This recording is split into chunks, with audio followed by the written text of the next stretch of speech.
Olá, seja muito bem-vindo ao canal do Zambujeiro e hoje nós vamos falar de uma das maiores atrocidades do século XX e provavelmente uma das maiores monstruosidades da história humana.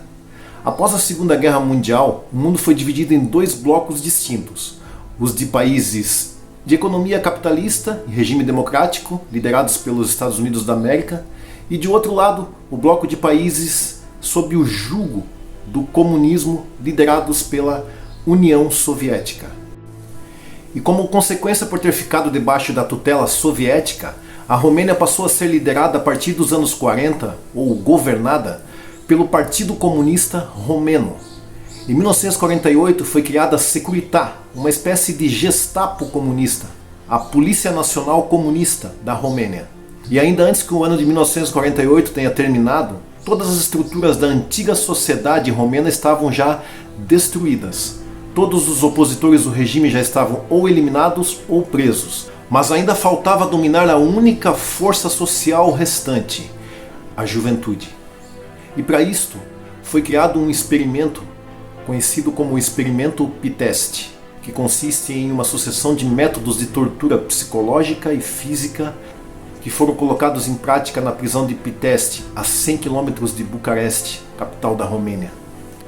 O que aconteceu ali, nem os maiores mestres do cinema de terror poderiam conceber. Os métodos de tortura tinham como objetivo destruir a personalidade do indivíduo e moldar um novo homem soviético totalmente submisso ao regime. O que passou-se naquele local ultrapassa qualquer limite da razão e da humanidade. Eu tenho aqui um livro de Virgil Yerunka, chamado O Fenômeno Ptest, jornalista e escritor que relatou os terríveis fatos que se deram naquela prisão com os infelizes que foram colocados ali como cobaias. Eu sugiro a você que prepare o seu coração e o seu estômago para os relatos que nós vamos ver agora.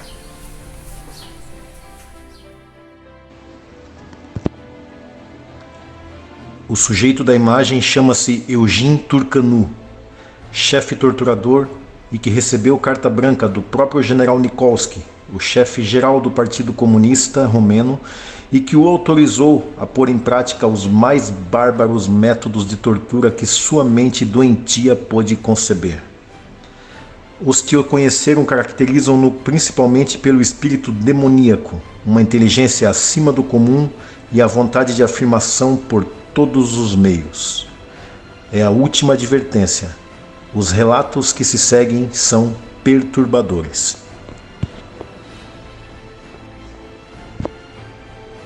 Então eles me despiam.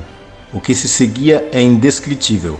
Espancamentos na cabeça para induzir estupefação, espancamentos no rosto para desfiguração, milhares de golpes nas costas, abaixo das costelas, no plexo, na sola dos pés, dezenas de desmaios e depois tudo de novo, por horas a fio.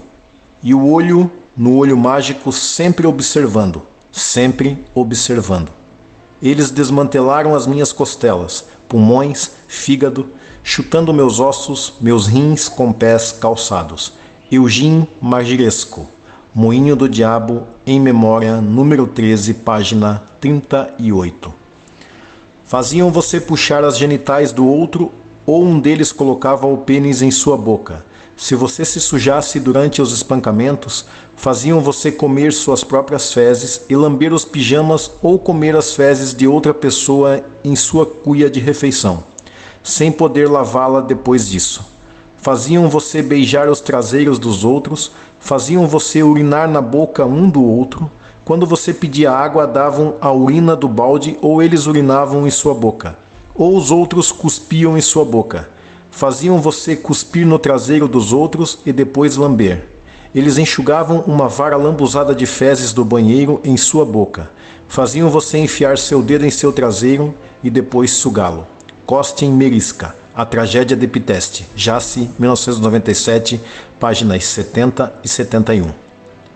A imaginação delirante de Turcanu, o torturador-chefe, era desencadeada sobretudo quando ele estava lidando com estudantes que acreditavam em Deus e que se esforçavam para não renunciar à sua crença. Assim, alguns eram batizados todas as manhãs. suas cabeças mergulhadas no balde de urina e matéria fecal, enquanto que as outras pessoas ao redor cantavam o ritual do batismo. Isto durava até que o conteúdo do balde começasse a borbulhar. Quando o prisioneiro recalcitrante estava a ponto de se afogar, ele era puxado para cima por um curto tempo para respirar e depois submerso mais uma vez. Virgil Yerunka, em O Fenômeno Piteste, Paris, 1981, página 37. Quando a vítima era um estudante de teologia ou uma pessoa com certo sentimento religioso, faziam-no ajoelhar na frente das nádegas nuas de alguém que deveria ser reeducado, para chamar aquele traseiro de ícone e beijá-lo. Ele teria que chamar a Santíssima Virgem de a grande prostituta e Jesus Cristo de o grande idiota crucificado na cruz. Se fosse conhecido a vítima por amar seus pais, Turcano assim o provocava: diga-me, fulano, como é que você dorme com sua mãe? Ou me conta como você pegou seu pai estuprando sua irmã? A vítima, depois de enfrentar o purgatório da reeducação, nunca era esquecida, mas também arrastada para a casta dos carrascos. Ion Balan, O Regime de Prisão na Romênia, 1945 a 1964. Fundação Academia Cívica 2000, página 225. No ato chamado de despersonalização, os alunos eram obrigados, sob tortura permanente e inimaginável, a trair tudo que prezavam: Deus, os seus próprios pais, irmãos, irmãs e amigos. Eles eram obrigados a beber urina e comer fezes. O ser humano era assim aniquilado. Enojado com sua fraqueza, ele nunca seria capaz de recuperar-se diante de sua própria consciência. A dor estava além do poder da resistência humana.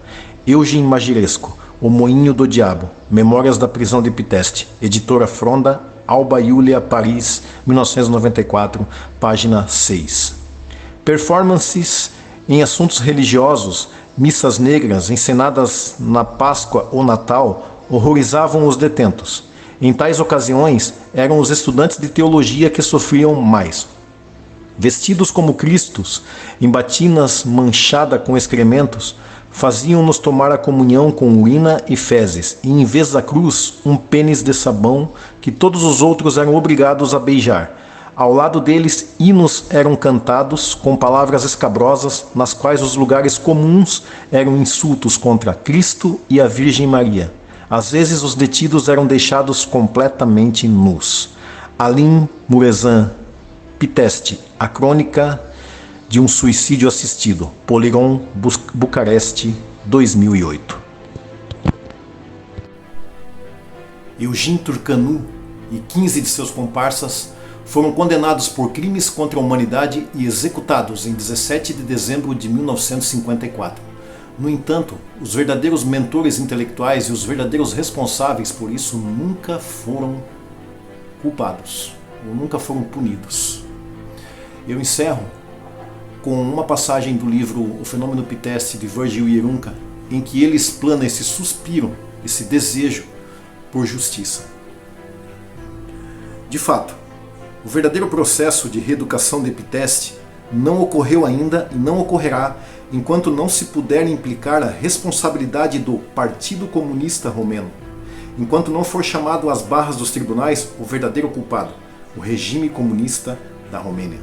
Inclusive o general Nikolsky, que foi um planejador desses horrores, ainda ficou no comando do partido até 1960, quando enfim foi deposto do seu posto. Mas nunca foi levado à justiça por seus atos. No entanto, nós cremos que da justiça divina ele não escapará.